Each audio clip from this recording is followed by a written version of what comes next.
We just go into the place where it's still holding on, and we help you to disengage from it, detach from it, diffuse it, let it go. Hello everyone, welcome to this week's episode of the G-Spot. I'm Gila Zak, certified hypnotherapist, and this is the place where we talk about all things hypnotic. On today's episode, we're going to do part 2 of boundaries. On this episode, we're going to talk about boundaries for others. This is the more commonly referred to, context when we talk about setting boundaries. And in the last episode, I invited you to consider that a boundary didn't have to be a hard substance, a hard surface like a wall. A boundary could be a filter. It allows you to express and release what you want to let go of, and also allows you to bring in those things that really reinforce a sense of self, confidence, worth, and value. Now, when it comes to boundaries with others, there's lots of ways that you could look at this. One of the ways that I like to approach boundaries with my clients when it comes to others is, what am I not going to allow them to make me feel? Because in truth, no one can make us feel anything. We have to agree to it, we have to sign up for it, we have to drink that shit down one drop at a time or in a really big gulp. So setting boundaries with others, sometimes it needs to be a hard wall. It needs to be a hard no. And this is especially important when there are people out there that are especially toxic, that don't take your needs, wishes, desires, and concerns into account, when they push to the point where you have to set that hard line and say no. This would be with people that have addictions. This would be with people who have mental health issues that they are not willing to address, and yet they want them to bleed over into your life. They want to make you the one who is responsible for their emotional well-being. So these hard lines in boundary are good. That says, you know what? You don't get to cross this space. And the great thing is that if you set a hard boundary with someone in any of these contexts, or maybe something that's very personal and private to you, if you set that hard boundary and they push back, that's all the proof you need that boundary was necessary, and it should boost your confidence and build your trust and give you the strength to keep it. When we come to setting boundaries with others in general, I like to approach it like this. We are only responsible for what we say and how we say it, not for what they hear and how they react. We are only responsible for what we choose to do or not do for the same reason. And that is because every single one of you and every single one of them is filtering through their own perception.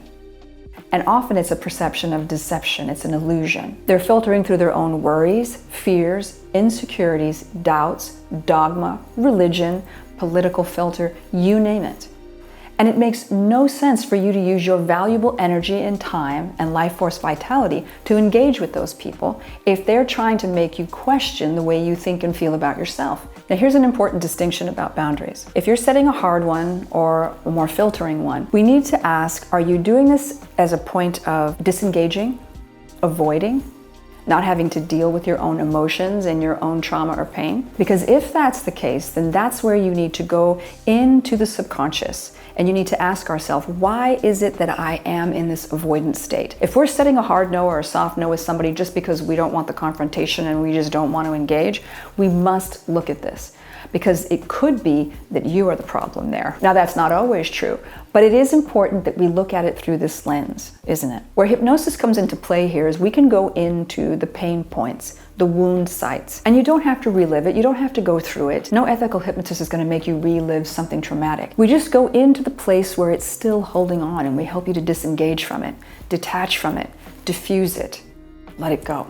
Now, sometimes people say, Gila, I don't even know what my boundaries should be. Hypnosis helps us to recognize not only what our boundaries should be with others, but why we can't set them. And we can create a direct pathway to help you do that. Hypnosis is all about creating a place of possibilities, using your imagination, the wonderful what ifs. All of us are suggestible. There's going to be an episode on that coming up next too. All of us are suggestible and open to ideas to some degree, and hypnosis has a way of really accessing suggestibility on a profound scale to go in and change things that would otherwise take years to do on your own. When we think about setting a psychic or psychological boundary, again, consider that it could be a filter, like a screen on a window. You can exhale and let out what you don't want. Maybe it's smoke. Maybe you burn the cookies in the oven, and what do? You open the window to vent out the smoke. But it also keeps those things out that you don't want, those things that bug you, like the gnats, the mosquitoes, and the flies, and the moths. And so when we think about setting this psychic boundary with hypnosis, it's a wonderful way to metaphorically imagine if someone's trying to throw us shade, if someone's trying to throw us some shit to hold, it can't make it through.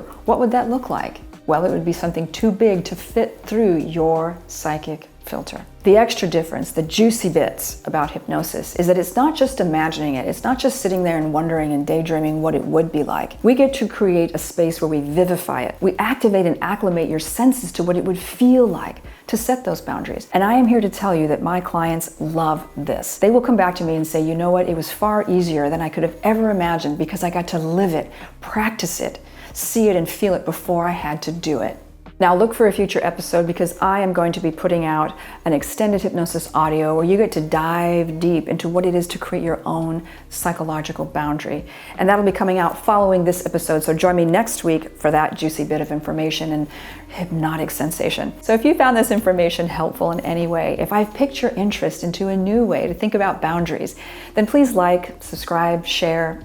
Help us get the information out there of what boundaries could be for you if you allowed yourself to explore them with hypnosis. Until next time, we'll see you in the G-Spot.